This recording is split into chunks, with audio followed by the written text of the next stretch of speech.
তুমি এই চৰকাৰ প্ৰকৃতি পুৰুষৰ ৰূপ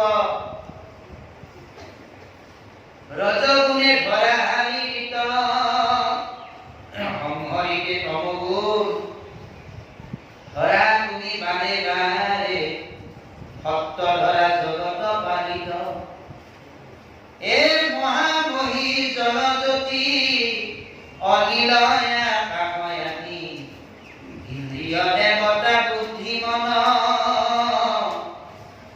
অহংকাৰ মহাতত্ত্ব এই চৰাচৰ জগত তোমাকে দেখি সৰ্বক্ষণ মহামহী জলজ্যোতি অনিল আকাশ আদি পঞ্চভূতেৰে দেহটো নিৰ্মাণ কৰিছে ভগৱন্তে মাটি পানী বায়ু আকাশ আৰু অগ্নি আৰু লগতে এই ইন্দ্ৰিয়ৰ লগত দেৱতা সমস্ত আছে চকুত আছে আদিত্য নাকত আছে অশ্বিনী কুমাৰ কৰ্ণত আছে ঋক জিভাত আছে বৰুণ বাক্যত আছে অগ্নি এনেকৈ হাতত আছে ইন্দ্ৰ চৰণত আছে বিষ্ণু এই যে ইন্দ্ৰিয় দেৱতাসকল আছে অহংকাৰ মহাতত্ত্ব এই চৰাচৰ জগত তোমাকে দেখি সৰ্বক্ষণে অহংকাৰ নামৰ যি মহাতত্ত্বৰ দ্বাৰাই এই গোটেই চৰাচৰখন তুমি ৰক্ষা কৰি আছা একে ব্ৰহ্ম মাত্ৰ তুমি ভকত জনৰ স্বামী অনাথৰ নাথ নাৰায়ণ নজানে ভকতি স্তুতি কেৱলে কৰোতি জানি মুখত যোগ হৰণ একে ব্ৰহ্ম মাত্ৰ তুমি ভকত জনৰ স্বামী অনাথৰ নাথ নাৰায়ণ তুমি এক ব্ৰহ্ম তুমি ভগতৰ স্বামী তুমি অনাথজনৰ নাথ তোমাক মই কেনেকৈ স্তুতি কৰিব লাগে কেনেকৈ ভকতি কৰিব লাগে মই নাজানো ওহে কি দিয়া পুজিম প্ৰভুৱে পুৰাণা শৰদ মুৰাৰী ৰাম ৰাম শৰদ মুৰাৰী তোমাৰ যাৰ ফুল নাপালোবি চাৰি হে কি দিয়া পুজিম প্ৰভুৱে প্ৰভু মই তোমাক কেনেকৈ ভক্তি কৰিব লাগে তোমাক কেনেকৈ স্তুতি কৰিব লাগে মই নাজানো সেইবাবে মই প্ৰভু তোমাৰ চৰণত শৰণাপন্ন হৈছো জানি মুখত দিয়ক শৰণ তুমি মোক শৰণ দিয়া মই তোমাৰ ওচৰত শৰণাপন্ন হৈছো এ পুত্ৰ কব ধিলা হৰি যিটো দুষ্ট গৈলা মৰি তাত মোৰ নাই কিছু তাৰে পুত্ৰ কানে তোমাক ভেন্তাই আনি প্ৰভু আমি আকৌ পালি তুমিতো আজিৰ পৰা পুত্ৰহীন হলা কাৰণ তোমাৰ ল'ৰা ছোৱালী আজিৰ পৰা নাই গতিকে তুমি নিশ্চয় তুমি শোক কৰিছা পুত্ৰ হওক পৃথিৱীৰ সৰ্বশ্ৰেষ্ঠ হওক হৈছে পুত্ৰ হওক আৰু পৃথিৱীৰ সৰ্বশ্ৰেষ্ঠ স্নেহ হৈছে পুত্ৰ স্নেহ পুত্ৰৰ মৰমক ইমানে স্নেহ পুত্ৰ স্নেহ বুলি হৈছে সৰ্বশ্ৰেষ্ঠ স্নেহ হৈছে পুত্ৰ স্নেহ কিয় পুত্ৰ স্নেহ বুলি ক'লে সৰ্বশ্ৰেষ্ঠ স্নেহ বুলি দিছে আপোনালোকে ল'ৰা ছোৱালী জন্ম দিলে ডাঙৰ দীঘল কৰিলে ইমান এটা সৰু গৰ্ভতে সেই ল'ৰাজনক কিমান কষ্ট কৰি ডাঙৰ দীঘল কৰিলে গৰ্ভত 10 মাহ 10 দিন ৰাখি তাক ডাঙৰ দীঘল কৰিলে নহয় কিন্তু আজি পিতৃ মাতৃক থাপ্পা দিয়াৰ কাৰণে সেই ল'ৰা ছোৱালীৰ তাতে এটা ধন নাই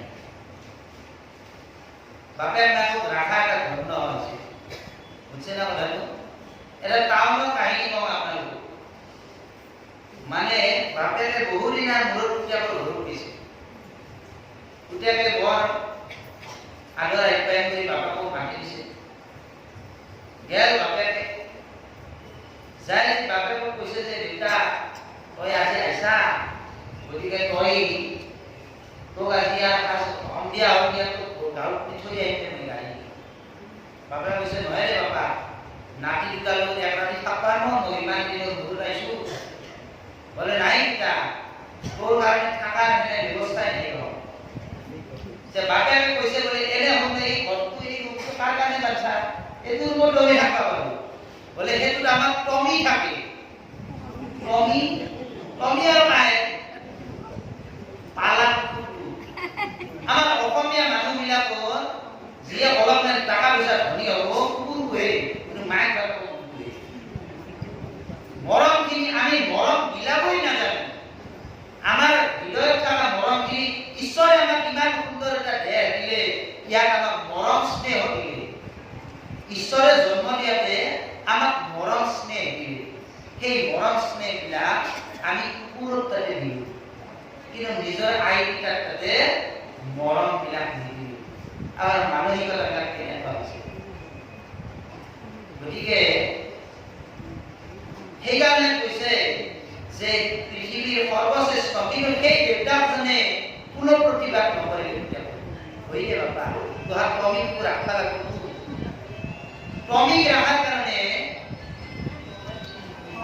ৰাখাৰ কাৰণে ঘৰ বান্ধি লৈছে ৰুম বান্ধি লৈছে কিন্তু মাক বাপেকক থোৱাৰ কাৰণে এটা ঘৰ দিছে কেনেকুৱা দুৰ্ভাগ্য নহয় সেইকাৰণে কিন্তু মাক দেউতাকে কোনো প্ৰতিবাদ নকৰে এইটো হৈছে পৃথিৱীৰ সৰ্বশ্ৰেষ্ঠ পুত্ৰ স্নেহ গতিকে পুত্ৰক গঢ়িলা হলি কিটো দুষ্ট গঢ়িলা মৰি তাত মোৰ নাহি কিছু হোক তাৰে সেই পুত্ৰখানি তোমাক ভেন্টাই পালি প্ৰভু আমি থাক পালো এটা পুত্ৰ মই লৈ আহিছো সেই পুত্ৰজনক তুমি পালা অচৰণ পংকজে কৰি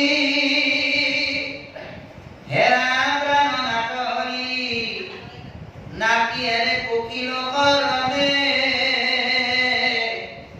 নকৰিও বুদ্ধি ভেদ গুচাই পঢ়িলিকে পালিও কমল নয়ন ইহাৰ কি ৰতনাথ দিয় পংকজ হাত দেৱে জুৰাই মোৰ প্ৰাণ কটাক্ষ নয়নে চাৱা পৰিও আমাক দয়া গুচুক দিয়াৰ দুখম ভূকনি গদনী সুভদ্ৰা নাতি সুদিও পৰিচিত পৃথিৱীৰ যেন কাৰিণ্য শুনিয়া কৃষ্ণৰ দ্ৰবিলা চিত সুগমনীয়ে ৰজা পৰীক্ষিত কৰে পৃথিৱীৰ এনেকুৱা কাৰিণ্য বচন শুনি ভগৱন্ত কৃষ্ণৰ হৃদয় দ্ৰৱীভূত গলি যোৱা বুলি কৈছে কৃষ্ণৰ হৃদয় গলি গল পৃথিৱীৰ এনেকুৱা কাৰুণ্যতা নাহি ভয় বুলি হাঁহিব মানি উৰিলা বহুৱা চাপ ভগদত্ত মাথে দিয়া নিজ হাতে আশ্বাসী জগনিবা তুমি ভয় নকৰিবা আৰে বলে আশ্বাস বাণী ভগদত্তৰ শিৰত হাত বুলাই দি ভগৱন্ত কৃষ্ণই আশ্বাস দিলে ভূমিক অভয় দিলা কৃপাময় উখিলা অন্তেশ নৰক ৰাজাৰ গৃহ জাতিষ্কাৰ সকল ৰত্ন প্ৰচুৰ দেৱা পুৰোহিত গন্ধৰ্ব ৰাজাৰ নবীন দীপ কুমাৰ শতাধিক 16,000 ৰমিনী ৰমণী নৰকে আনিছা হৰি 16,100 কন্যা নৰকে হৰণ কৰি আনিছিল এইসকল আছিল দিব্য অপেশ্ৰী। আৰু এইসকলক যেতিয়া হৰণ কৰি আনিলে অন্তেপুৰত যায়ে দিব্য কন্যাসকলক কৃষ্ণই দেখা পালে। অন্দেখ পুৰত থৈয়া সীতাক অনেক আতি যতনে হিত কন্যাগণে কৃষ্ণকে মনে ঘূৰিয়াছে সৰ্বক্ষণে। অন্তেপুৰত থৈয়া আছে অনেক যত্ন কৰি থোৱা আছে। আৰু সেই কন্যাগণে কৃষ্ণক স্মৰণ কৰিলে। সৰ্বক্ষণে কৃষ্ণকে স্বামী ৰূপে পাৱাৰ কাৰণে কন্যাসকলে অধীৰ আগ্ৰহতে ৰৈ আছে। আৰু এয়াই হৈছে পূৰ্বজন্মৰ খেলা। ভগৱন্ত কৃষ্ণই যেতিয়া এই ধৰাধামত অৱতীৰ্ণ হৈছিল তাৰ আগমুহূৰ্ততে ব্ৰহ্মাক সমাধিত ভগৱন্তই কৈছিল, ত্ৰেতাদশী দাপৰ যে যুগাহী কইলা দুৰ্জনে সন্তক পীড়া পৰিপাকৰ লইলা দুগবাই হন্তে কৃষ্ণে আৰাধি যতনে ভক্তৰ কাৰণে ব্যক্ত হইলা নাৰায়ণে। এই বুলি হইলা কৃষ্ণ বসুদেৱৰ ঘৰ পূৰ্ণ ব্ৰহ্ম কৃষ্ণ দৈৱকীৰ অৱতাৰ। পূৰ্ণ ব্ৰহ্ম কৃষ্ণই যেতিয়া দৈৱকীত আহি অৱতাৰ ল'লে তাৰ আগমুহূৰ্তত দেৱতাসকলক ভগৱন্তই আদেশ কৰিলে, হে দেৱতাসকল, মই যাম, কিন্তু মোৰ লগত তোমালোক যাব লাগিব।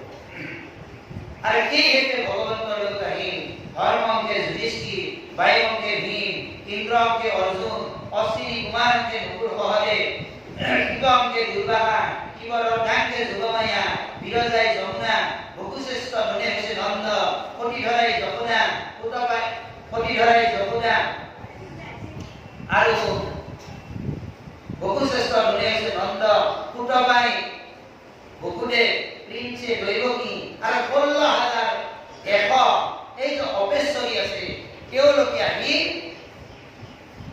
ভগৱন্ত কৃষ্ণৰ কাৰ্যাচৰূপে এই 16,100 অপেশ্বৰী আজি ভগৱন্ত কৃষ্ণক কাকুতি কৰিছে। ক'ত?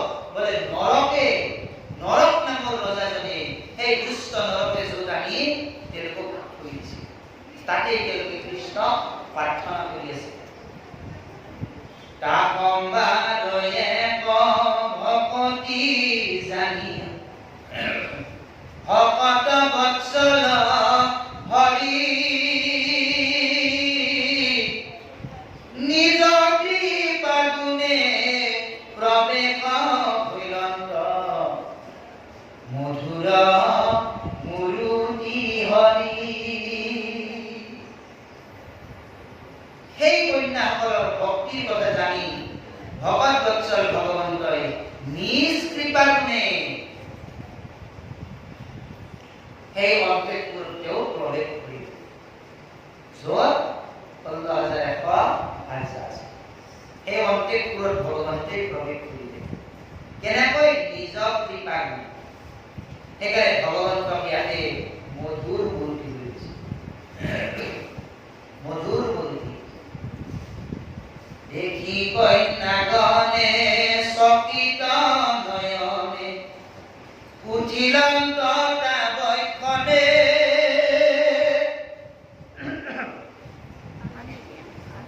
দণ্ডৱতে পৰি নমস্কাৰ কৰি চাহি আছে ৰংগ মনে। কন্যাবিলাকে যেন আচৰিত হৈ গ'ল আৰু দণ্ডৱতে প্ৰণাম জনালে আনন্দ মনে। সজল জলদ তনু মনোহৰ অভিষা দুপিত বাখ কমল নয়ন প্ৰসন্ন বদন প্ৰকাশে ইখত হাখ জগত মোহন ভুৱন বন্দন দেখন্তে মিলে বন্ধুৱ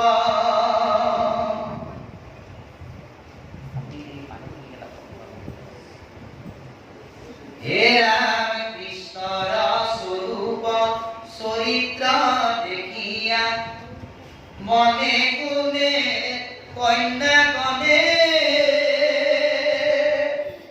কিন পুণ্য হেন আমাৰ মিলিল আহিল কৃষ্ণ আপুনি। ভগৱন্ত কৃষ্ণই নিজে আহিছে, সেইজন জগত মোহন ত্ৰিভুৱনে যাক বন্ধন কৰে, ত্ৰিভুৱন বন্ধন। আৰু তেওঁক দেখা পাই তেওঁলোকে পৰম সন্তোষিত হৈছে। কৃষ্ণৰ স্বৰূপ চৰিত্ৰ দেখি কন্যাসকলে মনে মনে ভাবিবলৈ ধৰিলে যে কিনো পুণ্য হেন আমাৰ মিলিল, আজি আমাৰ পৰম পুণ্য মিলিলে। আহিল কৃষ্ণ আপুনি, ভগৱন্ত কৃষ্ণই আহি আমাৰ ওচৰত উপস্থিত। কৃষ্ণই নিজে আহিছে, পাৰ্থক্য দুটা আহিব। আজি এমাহ জোৰা ভাগৱত পাঠত আপোনালোকে কৃষ্ণক মাতি আছে, কিন্তু কৃষ্ণই আহিছেনে? বিশ্বাস হয় না কৃষ্ণ আহাটো? কৃষ্ণই আহিলে আমাৰ ওচৰত, আমি এমাহ ধৰি মাতিলো, এমাহ ধৰি তেওঁক প্ৰাৰ্থনা কৰিলো, কৃষ্ণ আহিলে নাই? বোলে আমি কৃষ্ণক কোনেও দেখা নাই, আহিল নাই। এতিয়া সেইকাৰণে কৈছে যে আহিল না নাই কৃষ্ণ আপোনালোকৰ ওচৰত, আজি গম নাপাব,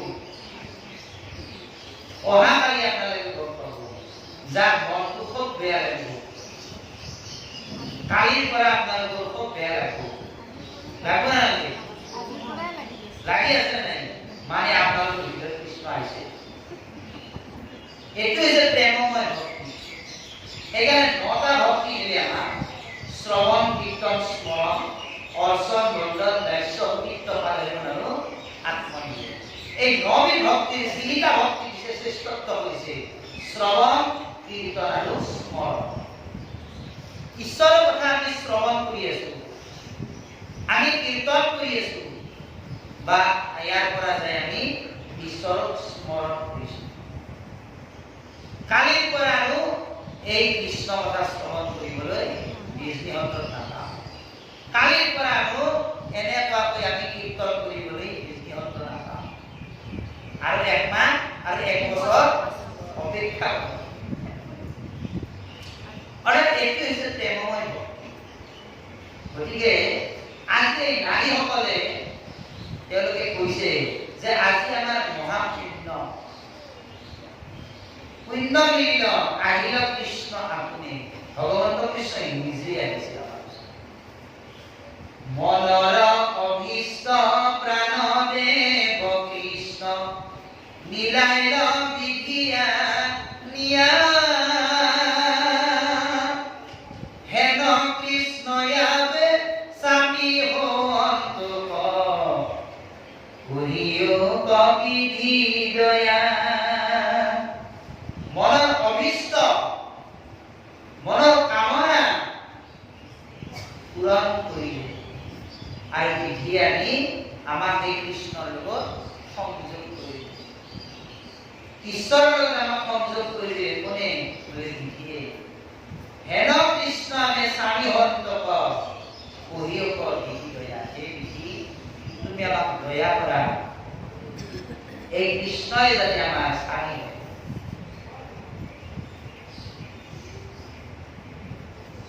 স্বপ্নে জ্ঞানে যেবে ইহাতে আমি বহি আছো স্বামী কৰি, তেবে ডাকি কৰি আমাক এখনে নেহন্তুক প্ৰাণ বলি। স্বপ্নে জ্ঞানে যেবে ইহাতে আমি বহি আছো স্বামী কৰি, সপনে শয়নে সপনে সকলোতে কেৱল আপোনাকে আমি চিন্তা কৰি আছো, আপোনাকে আমি স্বামী বৰণ কৰিছো প্ৰভু। ৰাম স্বামী মাগো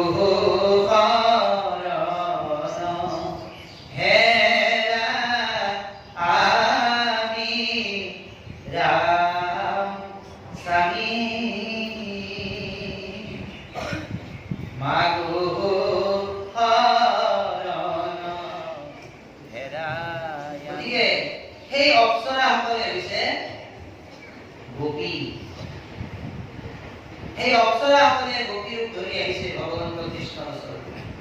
এই অপ্সৰাসকলে ভাৰতা স্বৰূপে কৃষ্ণৰ ওচৰলৈ আহিছে ডাকৰ। সেই গোপীসকল যিসকল গোপী শব্দটোৰ এটা বিশেষ অৰ্থ বহন কৰিছে। গো মানে হৈছে বেদ, যে বেদক পান কৰিছে।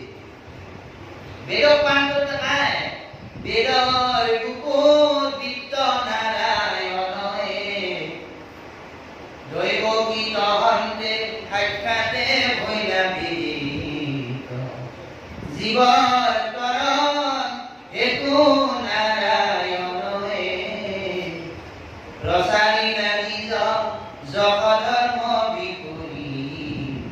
বেদৰ বুকুত বিত্ত স্বয়ং ভগৱন্ত কৃষ্ণই দৈৱ গীত উঠাইছে। এইজন বেদৰ বুকুত বিত্ত স্বয়ং ভগৱন্তই দৈৱ গীত উঠাইছে। গতিকে হে প্ৰভু, তোমাৰ দাসী হিচাপে আমি তোমাৰ চৰণত ঠাই দিয়া। তোমাৰ দাসী হিচাপে তোমাৰ চৰণত ঠাই দিয়া। সেইকাৰণে গোপীসকলে যেতিয়া মানে এই যে লীলাখন ভগৱন্তে আৰম্ভ কৰিলে, ভগৱন্ত কৃষ্ণই যেতিয়া মানে বৃন্দাবন ত্যাগ কৰি মথুৰালৈ গৈছিল, কৃষ্ণৰ প্ৰতি যিটো অগাধ ভক্তি, এই ভক্তিটো ইজন্মৰ নহয়,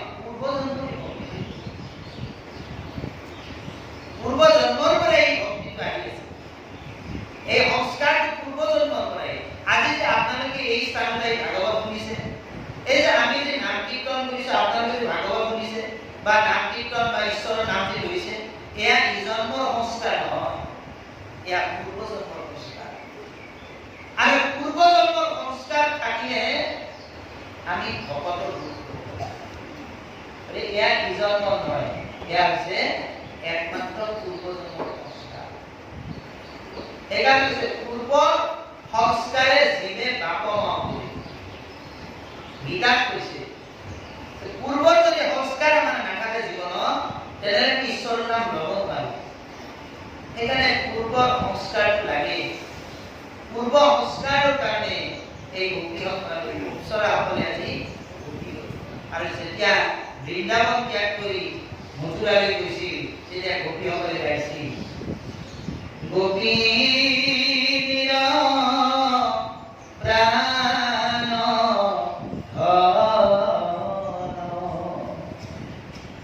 ৰাম কৃষ্ণ দুই ভাই চলি গইলা এ মথুৰা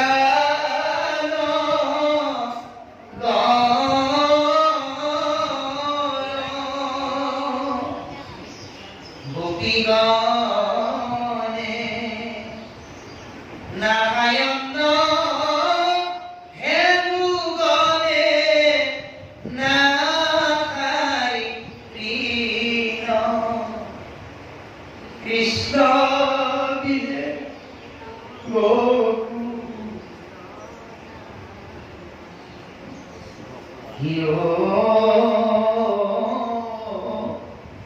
গোপী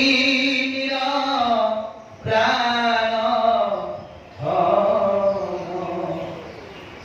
রাম কৃষ্ণ দুই ভাই চলি গইলা।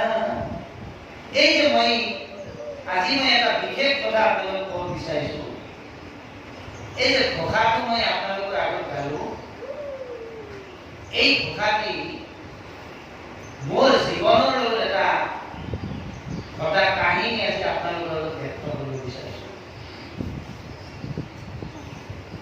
মই এই নাম প্ৰসংগৰ যে ধৰিব পৰা হলো, কিয় নাম বা নাম কীৰ্তন, ইয়াৰ মূল ভূমিধৰ্ম হৈছে বৰপেটা সত্ৰৰ প্ৰয়াত সত্ৰাধিকাৰ শ্ৰদ্ধা ভূপেশ্বৰদেৱ শৰ্মা। তেওঁ ঘৰত এজন কাম কৰা মানুহ আছিল, আৰু এই কাম কৰা মানুহজনৰ মানে তেওঁৰ আগতে সপ্তাহিকাৰ তেওঁ হৈ থাকোঁতে তেওঁ ৰিক্সাৰে অহা কৰিছিল। আগতে বৰপেটাত বহুত ৰিক্সা আছিল। তেওঁ এখন সেই মানুহজনক ৰিক্সা কৰি দিলে, তেওঁ সত্ৰলৈ অহা যোৱা কৰাৰ কাৰণে ৰিক্সা দিলে। আৰু তেওঁৰ যিদিনাখন হঠাৎ মৃত্যু হৈছিল, আৰু মৃত্যু হওঁতে তেওঁ সেই ব্যক্তিজনৰ কাজ কাম তেওঁৰ ঘৰত পাতিছিল। মই এটা সময়ত তেওঁৰ লগত সদায় আছিলোঁ। প্ৰভুৰ লগত অহৰ্নিশে মই তেওঁৰ লগত আছিলোঁ, মানে দিনে ৰাতি থকাৰ দৰে। এনেকৈ বাৰান্দাত বহি আছোঁ তেওঁৰ লগত, মানে তেওঁৰ আৰু সেই মানুহজনৰ নামখিনি আহিবা 10 দিনমান পিছত তেওঁৰ নামত অলপ এক ঘৰত নাম পালোঁ। তেতিয়া তেওঁ মোক ক'লে যে তেওঁৰ নাম আছিল সাধন, তেওঁ বঙালী সম্প্ৰদায়ৰ মানুহ আছিল। সাধনৰ মৃত্যুৰ নামখিনি গাবা ক'বলৈ কৈ তেওঁৰ মৃত্যুৰ সময়ত এই নামটি তেওঁ থিয়নাম হিচাপে মানে তেওঁ ৰচনা কৰিছিল, আৰু তেওঁ নিজে তেওঁৰ চোতালত পৰিক্ৰমা কৰিছিল। মোৰ সন্মুখত তেওঁ ৰচনা কৰিছিল, মোক আগত ৰাখি এই নামটোৰ লগত মোৰ মানে এটা গভীৰ সম্পৰ্ক আছে। বহু ঠাইত এই নামটো মই গাইছোঁ। গতিকে এই যে গোপীসকলৰ কথা কয়, গতিকে এইখিনি এটা কথা। তাৰ ভিতৰত মানে তেওঁ এটা ভাঙনি কৰি দিছিল। কৃষ্ণ বিৰহে আমাৰ প্ৰাণ উটি যায়,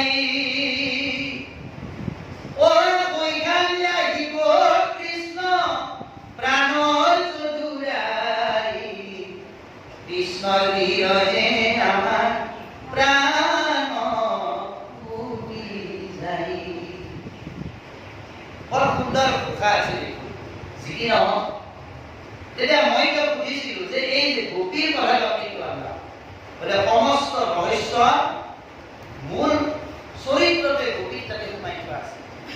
গোপীসকলৰ তাতে ভগৱন্ত কৃষ্ণ ভক্তিৰ সমস্ত ৰহস্য তত্ত্ব কথাখিনি গোপীসকলৰ তাতে সোমাই থোৱা আছে। সেইকাৰণে কৈছে গোপীনীৰ প্ৰাণধন ৰামকৃষ্ণ দুই ভাই চলি গইলা মথুৰা।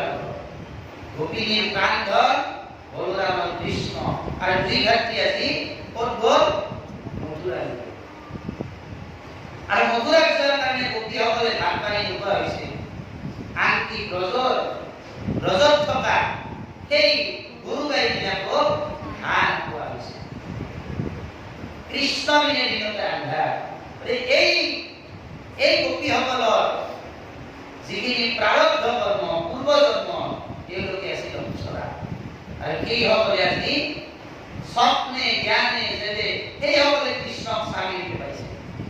কথাখিনি অলপ কাৰণে এই প্ৰসংগত মই কৈ ল'লো, আপোনালোকে বেয়া নহ'ব কথা। কৃষ্ণ অৰাম স্বপ্নে জ্ঞানে যেবে ইয়াতে আমি বহি আছো স্বামী কৰি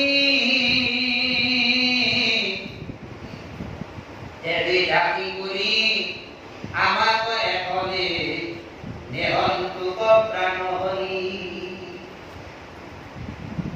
অসকল সুন্দৰী হৃদয়ত ধৰি কৃষ্ণ হৈ স্বামী, কৃষ্ণ হৈ স্বামী এই বুলি গাৱে গাৱে গাবলৈ ধৰিছে।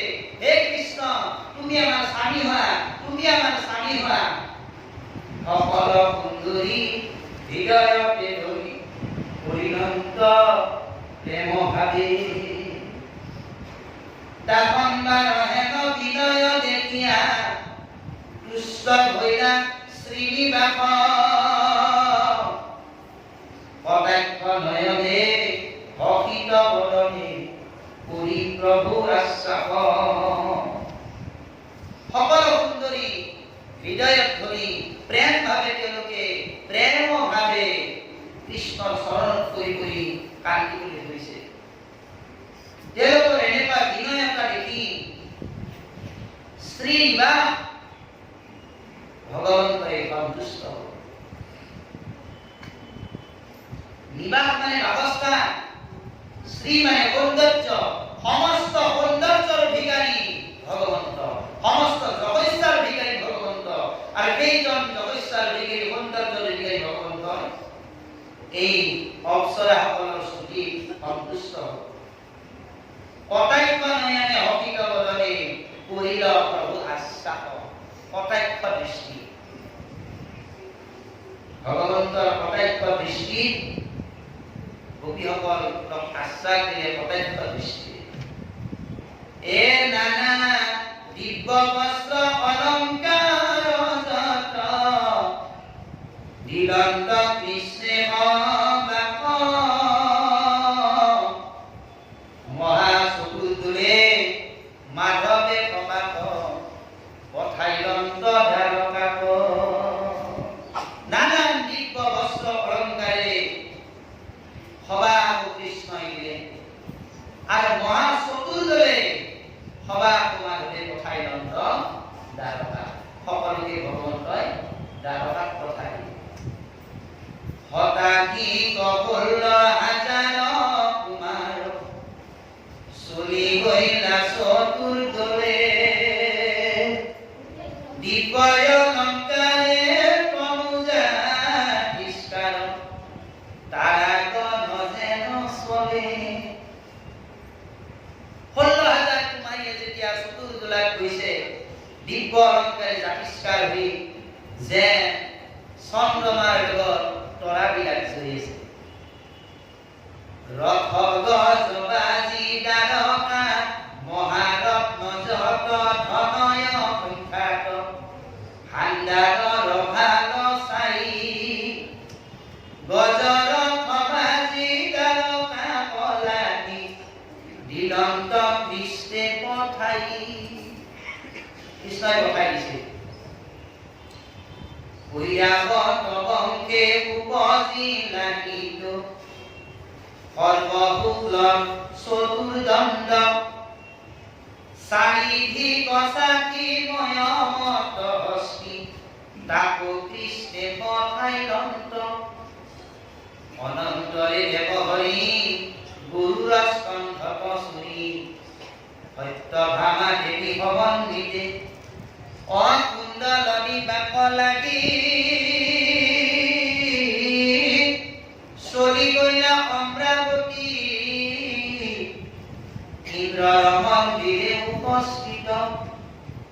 সত্যভামা দেৱী দেখা পালে গৰুড়ৰ স্কন্ধ সত্যভামা দেৱী সমন্বিতে গৰুড়ৰ স্কন্ধত ভগৱন্তই কুণ্ডল দিয়াৰ কাৰণে অমৰাৱতীলৈ আহি ইন্দ্ৰৰ মন্দিৰত উপস্থিত।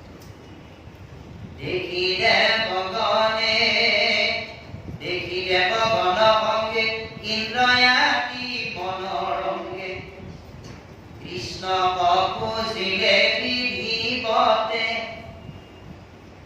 কৰিলাই অনেক স্তুতি বিস্তাৰিলা যদুপতি চৰণত পৰিদণ্ডতে। অনেক স্তুতি কৰি যদুপতি কৃষ্ণই দেখি দেৱগণ হকে ইন্দ্ৰাদি মনোৰংগে কৃষ্ণক পুজিলে বিধিবতে কৰিলা অনেক স্তুতি বিস্তাৰিলা যদুপতি চৰণত পৰিদণ্ডতে। ইন্দ্ৰ কয়া সাপি হৰি অদিতিয় গৃহে চলি গৈলা দেৱগণ সমন্বিত মাতৃক প্ৰণাম কৰি কুণ্ডলে দিলন্ত ভৰি দেখি দেৱী গৈলা সচকিত।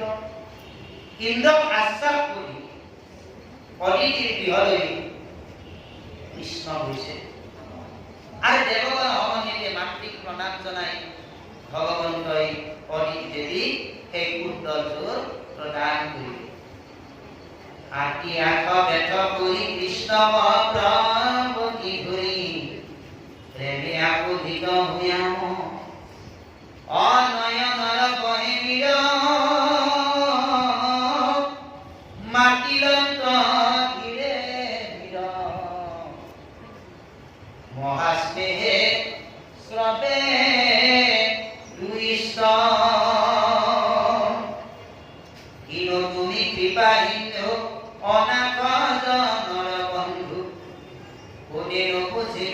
যুগু অনৰক দৈত্যেন্দ্ৰ পধি কুণ্ডলে দিবেকয়ানি হেন মোৰ পুত্ৰয় আছে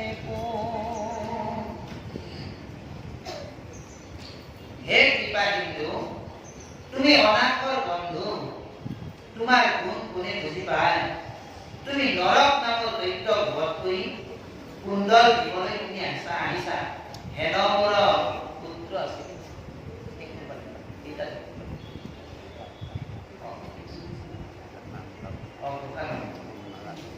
হে ৰাম তোমাৰ প্ৰসাদে প্ৰভু লুনাই কুণ্ডল পাইল দেৱে ভমে তাৰিলা ইন্দ্ৰক দেখি তজু পদ্মমুখ খণ্ডিল সকলে আজি হেৰো ভিনো আনন্দ এতিয়া অতিথি মাতৃয়ে ভগৱন্তক স্তুতি কৰিলে তোমাৰ কৃপা মই পুনৰ এই কুণ্ডল লাভ কৰিছো দেৱহমে তাৰিলা ইন্দ্ৰক তুমি দেৱতাসকলৰ লগতে ইন্দ্ৰক কৰিলা দেখি তজু পদ্মমুখ তোমাৰ এই পদ্মমুখ দেখি মোৰ যেন সকলো দুখ খণ্ডন হৈছে আজিহে গভীৰ আনন্দ আজি যেন মই পৰম আনন্দ লাভ কৰোঁ এই মতে প্ৰেম ভাৱে শশী হমে অতিথিয়ে পুৰী সত্য হামা পয়া দল এতে পুৰী কৰি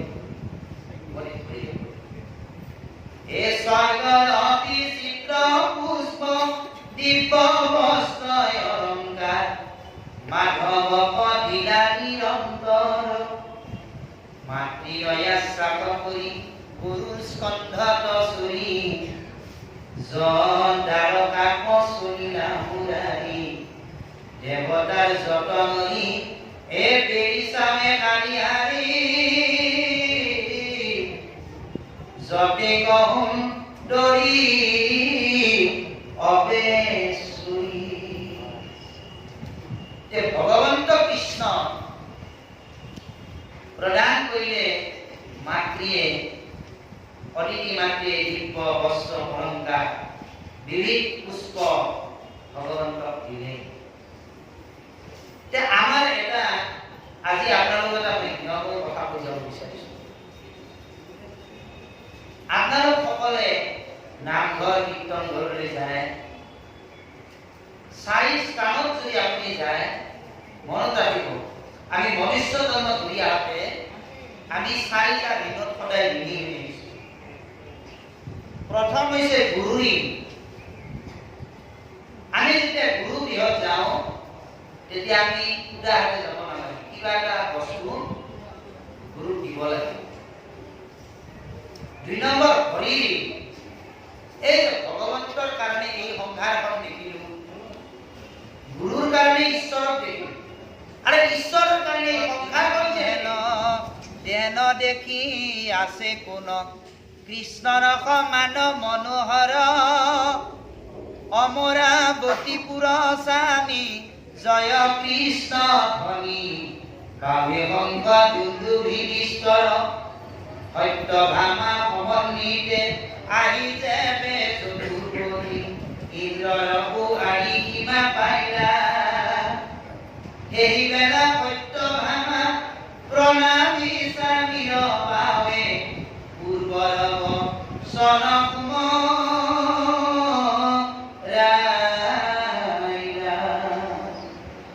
অধ্যায়টো আমাৰ ইমানতে সমাপ্ত হৈছে আপোনালোকে যদি ইয়াত 500 বছৰ যিটো আৰম্ভ কৰে 1181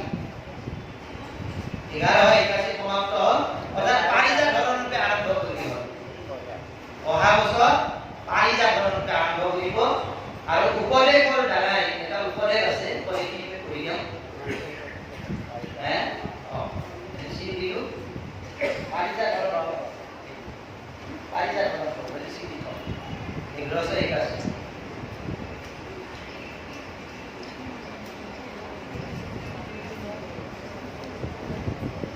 উপদেশ অলপ আছে উপদেশখিনি কৰি আজি ভাগৱত সমাপ্ত শুনা বুদ্ধ বুদ্ধজন নিজ বন্ধু নাৰায়ণ ভজিউক তাহান শৰণে ধনগৰ্ভে মত্ত হইয়া মহন্ত জনৰ দয়া দেখিও নেদেখে মূঢ়জনে মহন্তৰ মুখে যত উদয়া পৰম ভক্ত মুকুতি মুকুতি জাত পায় তথাপিত মহন্ত প্ৰসন্ন বদন কৰি সাদৰে মাতে মুখ চাই হেন জালি নৰলোক অহম মম গিৰিউত ইটো গৰ্ভে নভৰে কল্যাণ অনন্ত কন্দলি ভৱে হৰি হৰি গুণ গুণে দেখিখনে পৰিত